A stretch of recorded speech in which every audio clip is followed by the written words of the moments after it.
Norbert's is having a sale. Their April special is 10% off steps. All the steps, 2 steps, 3 steps, 4 steps, all the steps you need. They're also having an end of meat season sale. They are also going to be at trade shows. So you can check out their pre-order list for deals at your national and regional congress. Go to norberts.com for a 10% discount on anything with the code GymCastic. Norbert's is also giving away a $50 Norbert's gift card that can be used on anything in their online store. No minimum. Just follow them at Norbert's Athletic on Instagram and comment on the giveaway post. Actually, in college athletics, what we're seeing now is handlers, right? You've got a handler, especially in football and basketball, a handler, and sometimes those handlers are the parents, right, who are communicating with the schools on the behalf of their kid and asking for, hey, if you want to talk to my kid, I'm going to need $50,000, or like I'm going to, this amount of money. But it is interesting because we have been hearing that the contract price may be a lot, hundreds of thousands of dollars, and the consideration, the work for it may be very little, right? Sometimes, they should be doing all of these appearances and things like that, and really it's just, really just like here you go, here's the money, and we're glad that you're at our school. Aha, I see what you're saying. It's really just a payoff. Really just a payoff. Remember, the show is PG-13, so you might hear a naughty word or two. It's NCAA Championships and Live Show Week. We have some insight on how to fix NCAA judging from the creator of the FIG Judges Evaluation System. And since NIL collectives have brought us some super teams funded without needing scholarships for the top gymnasts this year, we have NIL attorneys Tasha Schwikert, you may have heard of her, and Josie Lienert, aka Kaylie Cruz from Make It or Break It, here to talk about the state of NIL and how it is influencing teams. And of course, it's our NCAA Championships preview show. We're recording on April 14th, and welcome to the #1 gymnastics podcast in the galaxy. I'm Jessica.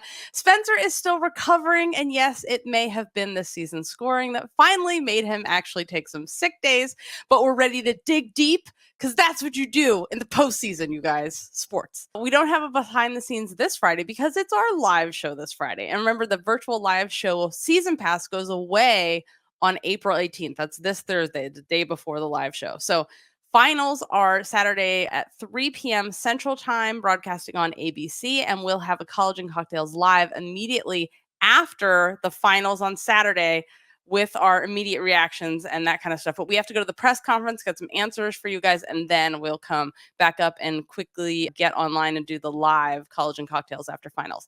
Also, the NCAA Championships fantasy game is live. You can play now at gymcastic.com.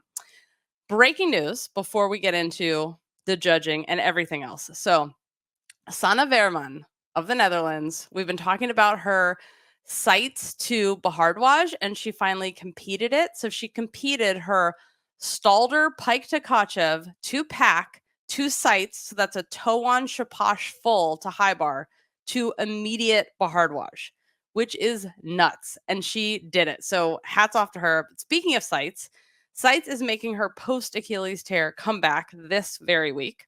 In other elite news, Emma Malabuyo on UCLA's team, they didn't make NCAAs as a team, but Shea made it and Selena Harris made it. So Emma Malabuyo is back in elite, competing to secure her Olympic spot at the Doha World Cup this week.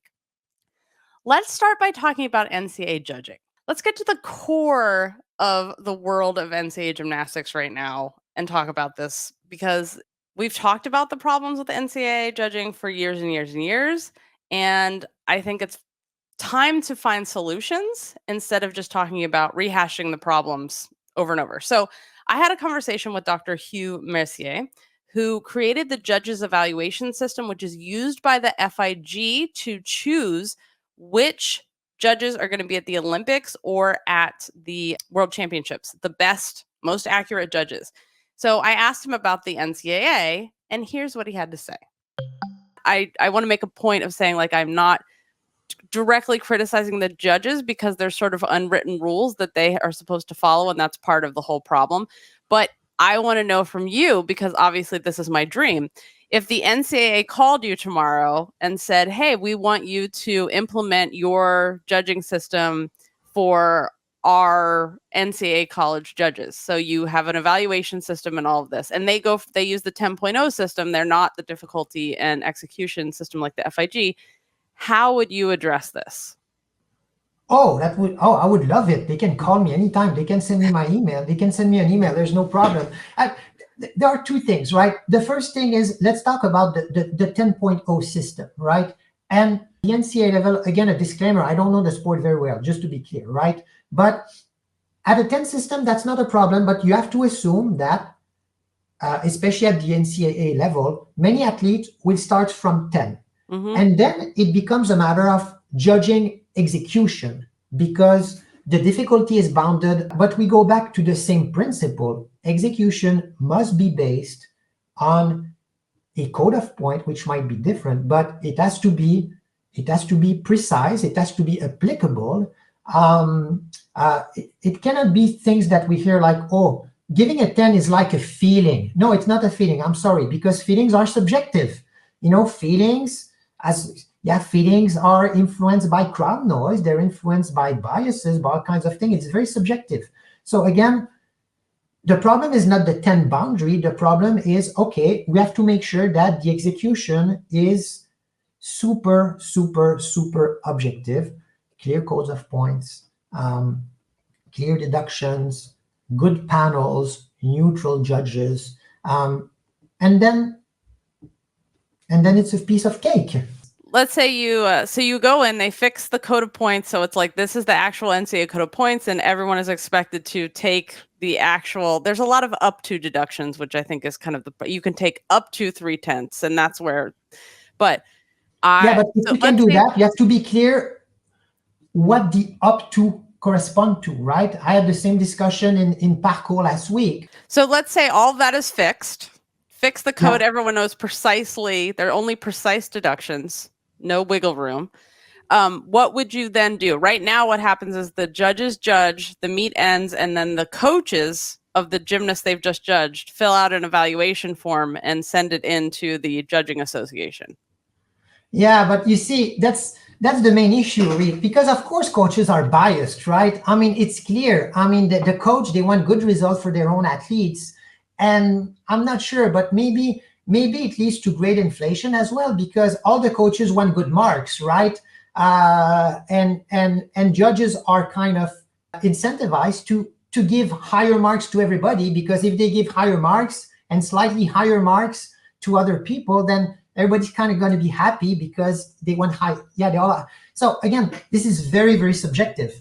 Now it's clear that if you want something that works very well, it has to be done the way it's done at the FIG level. It means that at the governing body, it has to come from the top, and there must be willingness, from the top to the bottom to make sure that the codes of points are clear, that judges are monitored, that the code of points is enforced, and so on and so forth. So again, this has to come from the governing body. I think you cannot ask school to legislate that kind of things, because of course schools have very different incentives. So it has to come from a neutral party. It's clear. And again, at the international level, I reiterate, at the FIG, there's overwhelming support for getting things right, and everything drives from that. Right. So, had I not received support from the FIG, none of the work that I did would have been possible. It has to come from the top, I think. And if there's willingness, it's certainly feasible. The NCAA can contact me if it wants. I will gladly talk to them with pleasure. But no, one official at the Fédération de Ski at the FIS, with whom I talk also for their judges, like in snowboard and ski jumping and so on, he had this very good analogy, which is partially incomplete, but in a way it's true. It's that in a way, the monitoring of judges is like anti-doping in a way. It's like an insurance policy, but also it should somehow be outsourced. You cannot ask a professional team to check his own players. But in a way, I think it's a very good thing that it's kind of outsourced. You cannot ask coaches to to provide reports to judges. I mean, it's ripe for bad outcomes. By the way, his program is available to any federation to use now. USA Gymnastics, the NCAA, NEIGC, anybody can use it now. So you can get in touch with him, Hughes Mercier. And to add to this, here's what NCAA champion Scott Bregman of the Olympic Channel and I talked about on Behind the Scenes this week. We had a question about the judging, and here's what we chatted about. This question is from Laura.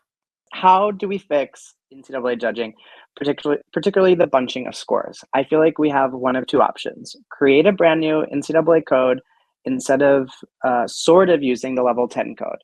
Or, number two, actually have the judges take the deductions they're supposed to, which I feel like is not happening. Okay, well, I think, I think that there should be probably its own code of points. I'm guessing it would end up being very similar to the JO code of points that they're using right now. But yeah, obviously the number one biggest issue is that they're not using the code. They're not using the rules as they have now, there are so many times when we all see, if you look at Jess and I reference the cheat sheet a lot. If you look at that, there isn't a 0.05 step. So if you see a vault with 2 steps forward and it goes 985, that's an impossible score, And so they're already not using, obviously they're not using the rules because they had to make a rule to deduct for not holding your landing. I mean, if you're a brevet or a national rated judge, level 10 judge, when somebody is saluting too fast because they didn't have it under control, and when they stuck it and they got excited, right? You can tell it's not rocket science, obviously. And so for me, that's the biggest thing, is that these judges need to take the deductions. I mean, I guess if they really are desperate, they think that the sport is only popular because there's these high scores, and they want to make things they want to make the deductions smaller, but they want to actually utilize them. Maybe that's a solution that keeps the scores higher for the excellent routines. But I think that's the most obvious thing, right? Is they're just clearly not following the rules to the point where they had to institute a rule to try to make them evaluate the routines correctly. Yep. 100%. A way to enforce the actual rules. That is the thing. And I would add to that, mandatory deductions, not ranges. Just there, which there are literally right now, but they're not using them. But no up to deductions. It's this many degrees, and you break it down. Like if you're a judge, you see in protractor. So just put the deductions on the protractor. I don't. Also, I mean, for me, this comes down to there's many arguments about this, including that, well, if you evaluate the judges and you make it any harder for them, they're not going to want to do it, and we're not going to have enough judges. And for me, this comes down to professionalizing judging. And that means if the coaches are making $300,000 a year and the students are making $500,000, then the judges should be able to make a living judging, not it's nice pocket change or it's your vacation once a year fund because you're making $100 a weekend. And it's literally 48 hours of work for $100. That's, or, $200 or $300. That's not okay. And because of the travel and you have to stay overnight and all the stuff that happens, judges need to be treated better. And that starts with paying them what they deserve to be paid. And from that, professionalism will follow. And it's a huge problem because you also have the expectation of what they score versus the code of points, and they're expected to score like this.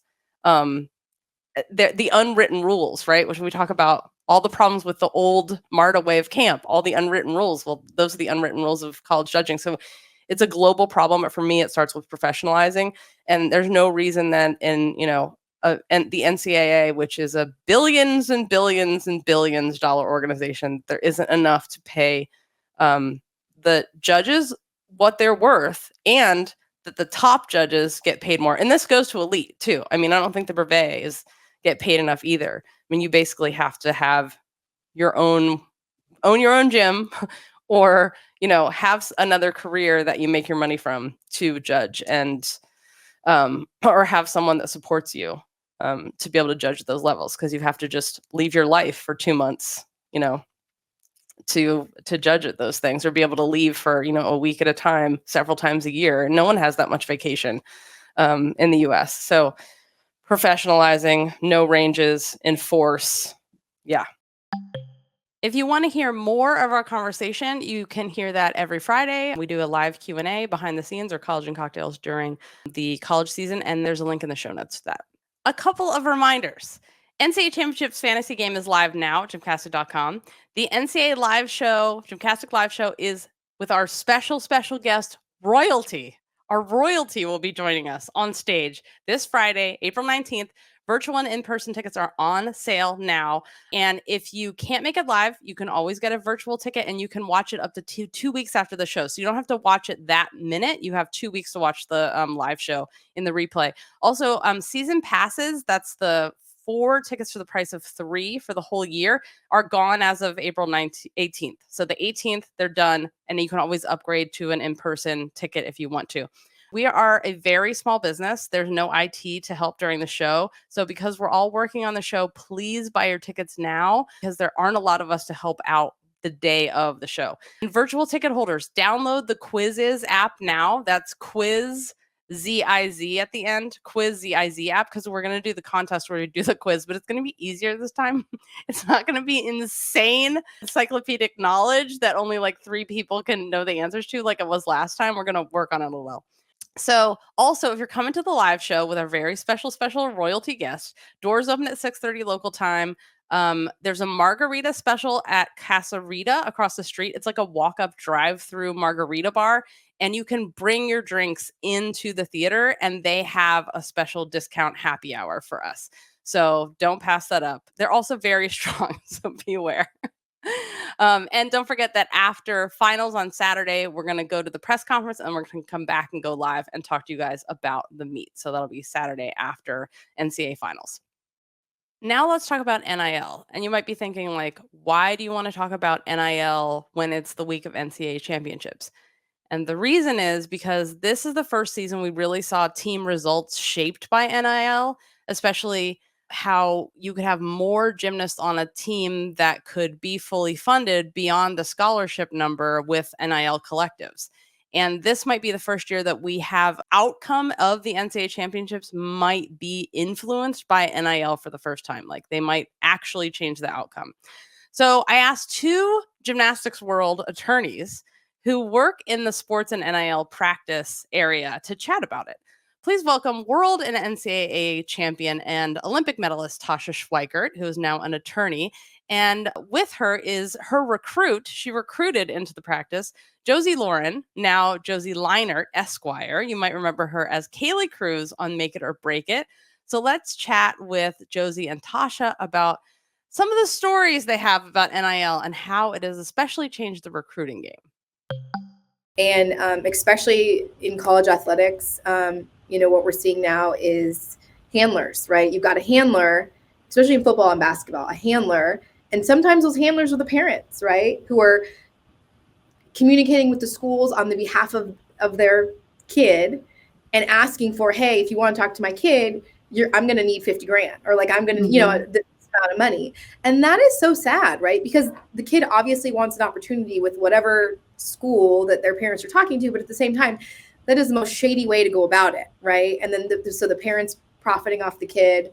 I don't know. That's a tough one. That's a tough one. And then if the kid doesn't have any other support system, what do, right? I mean, like, I think that's where education comes in, right? Education for young kids to say, hey, look, like, regardless of whatever's happening, whoever's feels like they are, assisting you with this process independently, you should be asking the question, like, do I need advice from a lawyer, right?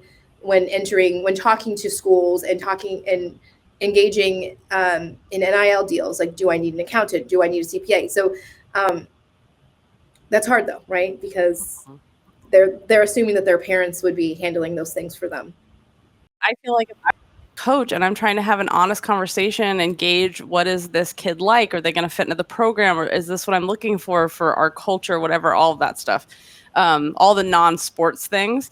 And you never get to talk to them because there's a middleman who's like trying to profit off of the relationship. Ugh.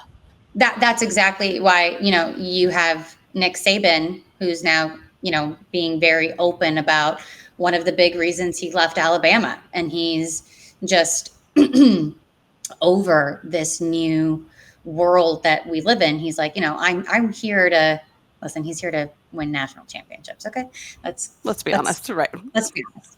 He wants to win a national championship, and I get that. But there is a huge component of like developing these kids and creating a team and giving them the best experience possible.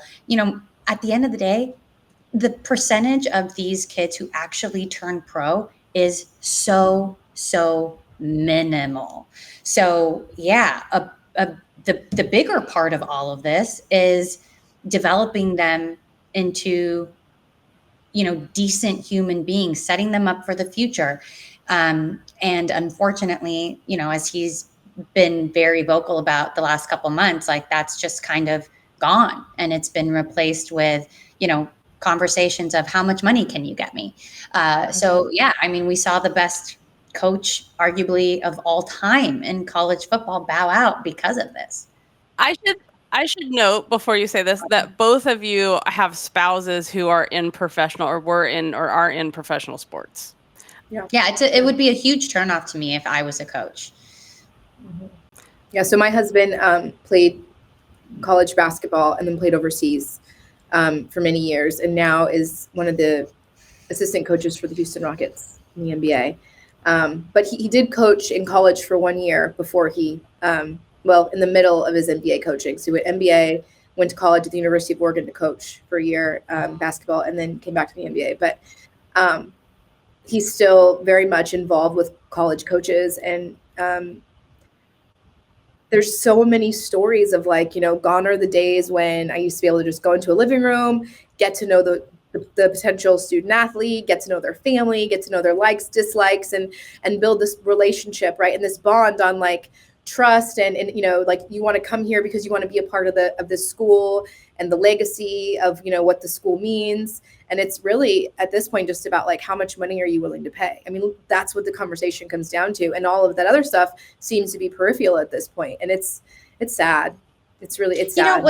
What's funny is that we're seeing more and more, especially also with these new rules that you can kind of pretty much bounce around as much as you want, but with the portal system, but they're chasing the money rather than chasing the program that's going to be the best fit for them, that's going to develop them as an athlete, as a student, as a human being.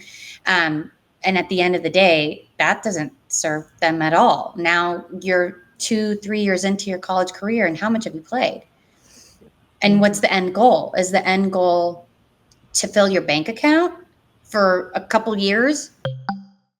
What do you think needs to happen with regulating enforcement, with NIL? Because you see all the crazy shit. That's a good one. Yeah. There's obviously like a lot of court cases up at the Supreme Court now.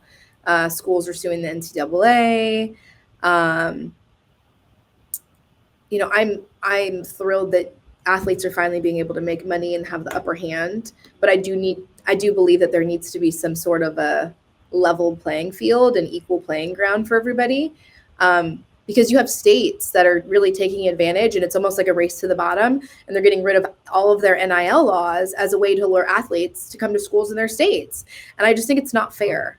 Like you were saying earlier, there's some schools that like don't have NIL departments to, assist with getting their kids opportunities. So they're kind of just like, they can't even like play fairly with schools that have maybe the funds.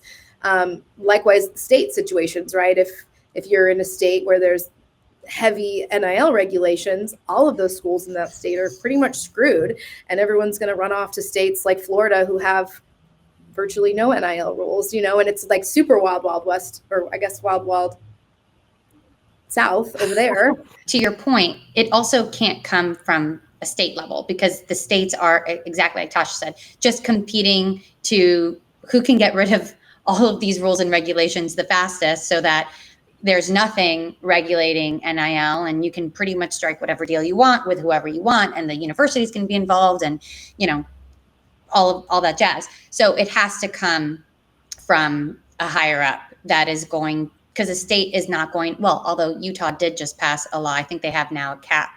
I think it's like a $600,000 cap on agreement, and then you have to get the school involved, something like that. So that's the first time I see a state pass a rule that actually is to their detriment rather than their benefit. They actually tried to put guardrails in place, which was so nice, but it's really going to hurt them in this landscape where people are trying to get to deregulate as quickly as possible. So the regulation is going to have to come from the top, whether it's the NCAA and they get an exemption from the federal government, or it's from the federal government itself. The regulation is going to have to come from a higher up, not from you're just not going to see it from the states. Not every state has the heart of Utah. Or when we're seeing now, student athletes looking to unionize. We've seen like Georgia, their athletic department is completely a separate entity now from university, which is unique, and we'll see where that goes. A lot of interesting stuff. I think, at some point, labor laws may get involved, right? If student athletes become employees. It's bananas out there. Can you imagine if the labor laws are put in place? Everyone's going to jail. Everyone's going to jail. We're going to be like, time for a lunch break, time for a break. With NIL now, we're seeing more of that dynamic, right? Where it used to be just a traditional coach and athlete, and that's the dynamic. And now it's like, oh, coach, I'm not going to be at practice because I have an NIL deal, but coach is not in school, or not allowed to, they have to be hands off because they're not allowed to prohibit NIL deals. And so they kind of have to just live with that. Student athletes not showing up for practice, not to just not show up, but to make money. Tasha, I remember you're one of the athletes that always worked. Like most people in college have to work because you have to pay, and those were the days before you could even get food and all the stuff that athletes get now. So the absolute bare minimum to stay alive, food. So what are the rules about work hours versus NIL work hours? Are those calculated at all? Is that even, has anyone meshed those together yet? Or that's... So obviously a student athlete has to, in order, some of these NIL deals, right? It says you have to do these amount of things to get paid this amount of compensation. And the work is consideration for the contract, right?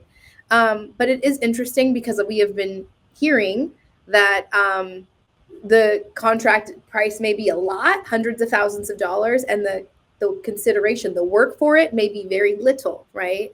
Sometimes, they should be doing all of these appearances and things like that, and really it's just, really just like here you go, here's the money, and we're glad that you're at our school. Aha, I see what you're saying. It's really just a payoff. Thank you so much to Josie and Tasha for their time. And if you want more info or you want to work with them, you can find them at Monk Wilson. Speaking of NIL, the NCAA president is looking to establish consumer protection for NIL to protect athletes. So NCAA President Charlie Baker wants to create a protection system so that athletes and their families understand which NIL deals are legitimate and which are fraudulent. And then according to ESPN, he's talking about creating a Yelp or TripAdvisor so they can talk about third parties and who's, treating them right and who isn't. I don't think that's going to happen because that's a bunch of lawsuits that's going to happen. But that's what he says he wants to do, which is a great idea. Secondly, the Star Tribune got a hold of the NIL deals at the University of Minnesota dating back to August 2022 to January of this year. And guess who's winning by number of NIL deals? It's the women. Women are outpacing the men for NIL deals. 61% of deals in that time frame were signed by women, 39% went to the men, but we don't know who's making more money. That's just number of deals. So, interesting. Let's get into our NCAA preview. To start, of course, it wouldn't be an NCAA preview if we didn't begin with a Rage-O-Meter. This Rage-O-Meter is from Club Gym Nerd member Susan at the gold level. And she says, why? This is a quote. Why, after getting to watch NCAA meets all season, are regionals entirely on ESPN Plus? I could see the play-ins, maybe even round 2, but can't we get finals or something on ESPNU at least? It's hard to grow a sport if you hide the first real elimination meets behind a paywall. That being said, it might be what finally gets me to pay for ESPN Plus, so I guess they did the job. Thank you so much for that, Susan, who's been listening since 2015. And if you want to do a Rage-O-Meter or an enthusiasm meter, you can join Club Gym Nerd at GymCastic.com. Thank you so much for that. So let's start by talking about NCAAs in semifinal order. So semifinal 1, Thursday at 3:30 Central Time, is LSU, Cal, Arkansas, and Stanford. So LSU is ranked 4th by the score coming out of regionals. Their NQS number was 2nd. They were ranked 2nd. I'm really interested to see what happens to them because Cal has been neck and neck with them all season. They've been going back and forth. And this is arguably their best shot with Connor and lots of seniors and grad students like shown here on the team. And of course, Bryant is a senior. So I'm not going to say it's their best team ever, but it's definitely their best shot, I think, to beat Oklahoma. They have been runner-up to Oklahoma 4 times in the past decade. Yeah, they've come in second a lot. But the question is, can they beat Oklahoma? Because that's really what this entire preview is about. So Cal is next up in the semifinal, 3rd behind Florida by regional score, 3rd by NQS as well. So as I said, NCAAs is really about who can beat Oklahoma. And Cal is the one team that holds up best to the naked eye. The naked eye test in gymnastics, very important because it includes what happens in the air, not just who sticks. So I have very high expectations for them. The Bears, as we call them in the sports, check all the boxes to become the new national champions because they have, you got to have flair. They have difficulty. They have artistry. They have perfect execution and they have big stage experience. And that's what you have to do to get up to that. You have to make a big splash. And I think they really have. So I think they are the best contender behind right there with LSU to do it. Arkansas. They moved up to a whopping 6th by regional score, coming from 12th in NQS. So of note, they cracked 198 for the first time just 1 month ago. And that's what they'll likely need to do again if they want to make it to the finals on Saturday. I'm feeling if you don't have a 198, you're not making it to Saturday, period. You're done. Arkansas has the scores to possibly make it to Saturday's final if Cal or LSU has to count a fall. And then we have Stanford, the only unseeded team to advance to championships, you guys. The only one. That they have made it is amazing, but they have always had the gymnasts. They just finally put it together at the right time. They are 9th by regional score, and that's coming up from 19th in NQS. So we started our NCAA preview describing teams as artists and assassins, and Stanford is an assassin. They have been waiting in the wings, studying and doing Nerd Nation things, and then they were like, oh, someone else is going to have a wobble. We are going to end with a 10 on floor from Chloe Widener, and see you guys later. So if any team has found a new gear, it's them. So the question is, can they up it a little more and get to the 198 area to advance? So the evening semifinal on Thursday, this is at 8 p.m. Central Time, and the evening semifinal is Oklahoma, presumptive champion, Florida, Utah, and Alabama. And this one I think is really interesting because for Oklahoma, this is about legacy. They already, the dynasty is established, but Oklahoma has never three-peated. Remember the year that it looked like they were going to win and then Penn got a 10 on beam? Yeah, they've never three-peated. So a win for Oklahoma would come into a tie with UCLA with the third most championships in NCAA history behind Utah and Georgia. Yes, we count Utah. And this would also tie KJ with Miss Val for 7 total wins. So I also want to remind everyone that we're on a legit 199 watch for them. Like, do I think it's going to be harder at NCAAs? Yes, but it's Oklahoma and they understand the details. So what makes this interesting is Oklahoma posted their lowest score since January at the regional semifinal. And then they came back in the finals and did amazing. But it shows that like even Oklahoma can fall sometimes. So fall, I mean in scores, because, you know, they don't actually fall off anything. So let's talk about Florida. So suddenly rising to second by regional score from 4th in NQS. So they are led by, of course, the CEO, Leanne Wong, 2-time world champion, Olympic alternate. You may have heard of her. They lost to Oklahoma by just over a 10th in the last 2 years. So twice by just over a 10th, they've lost to Oklahoma.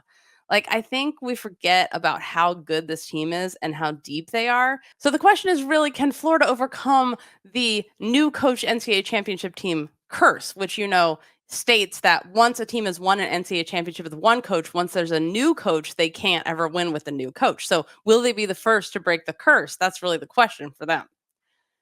Utah. So Utah really struggled in the regional final, but they are at nationals for their 48th consecutive season. 48th consecutive season. That's nuts.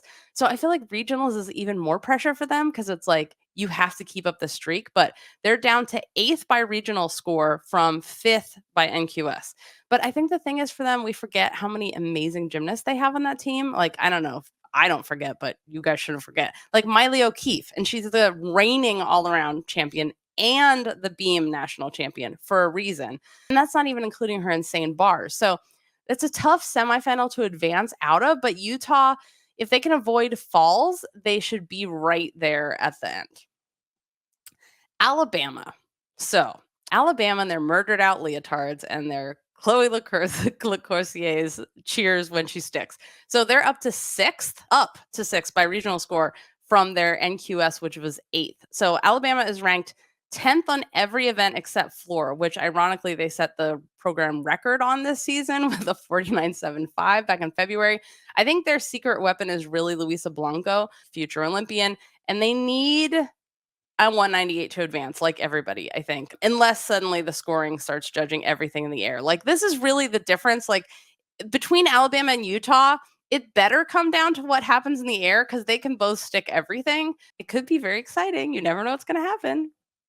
NCAA Championships fantasy game is live. Go to gymcastic.com. And the day in between NCAA Championships, in between prelims and finals, this Friday, April 19th, is the GymCastic live show with our special royalty guest who have been trying to get for years, and finally it works out. In-person and virtual tickets are available at gymcastic.com.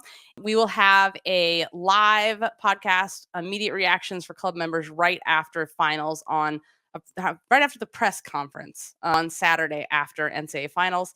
And you can log in early to chat with your fellow gym nerds on any of our lives. So until Friday at the live show, which I'm very excited for, remember to take off on gays, split on rights, and we'll see you on Friday at the live show. Thanks for listening.